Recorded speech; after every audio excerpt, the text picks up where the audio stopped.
겁니다. 자, 그러면 해병대 최상병 사건이 심각한 문제입니까? 아니면 60km 완전군장 사건이 심각한 문제입니까? 저는 똑같이 심각한 문제라고 생각합니다. 근데 왜 해병대와 대한민국 군대는 해병대 최상병은 특검하자 그러고 이 억울한 이 완전군장의 여자 군인에게 죽어간 이 친구에 대해서는 이 어린 아이의 친구에 대해서는 아무 말도 안 하냐는 거죠. 이게 바로 이재명식 선택적 애국이라는 겁니다.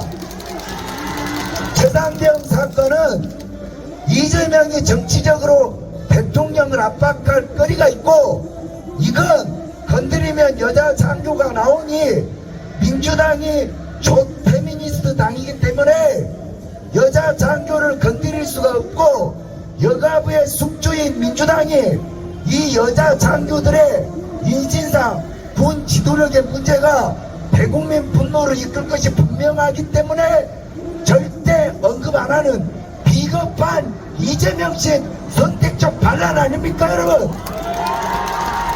대통령은 철두철미하게 진상을 조사해서 한치의 억울함이 없도록 여자 장교를 처벌해야 되고 최상병 사건도 마찬가지입니다.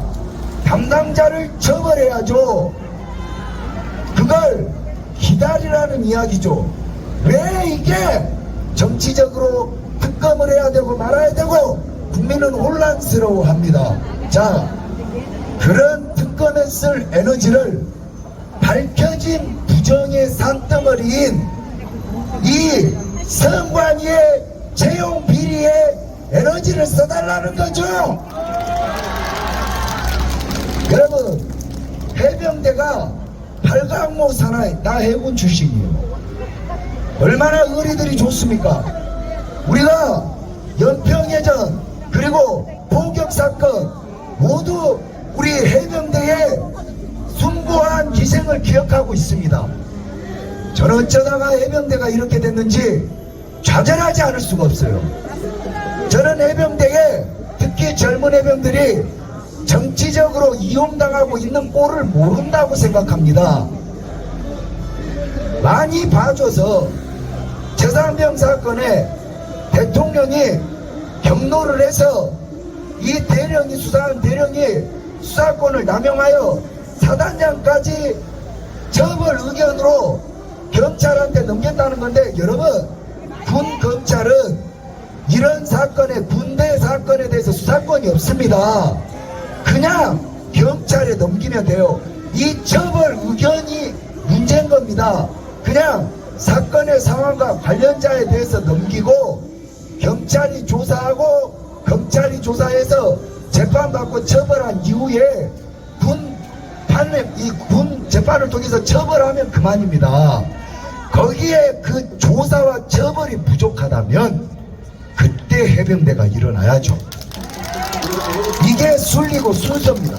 근데 단지 이 군대는 시스템과 명령체계로 움직이는데 대통령이 뜬금없는 경로를 했다는 알지도 못하는 이유 하나 때문에 특검을 한다고 밀어붙이는 거.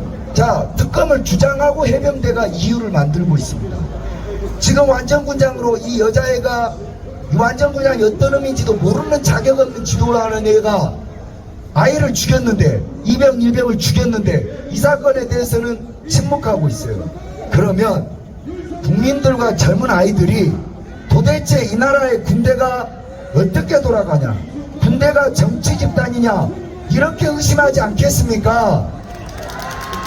군대는 군대답게 놔두어야 합니다. 그리고 그게 부족할 때 우리 국민들이 나서서 그때 다시 되묻고 더욱더 수사하고 처벌해라 해도 늦지 않습니다. 왜냐하면 순직한 저렇게 이재명이가 떠들고 저 개새끼들이 어떻게든 대통령한테 해를 가하기 위해서 떠든다고 해도 순직한 군인은 살아 돌아오지 않고 우리가 기억해야 될 건 그 도구에 국민을 구하기 위한 그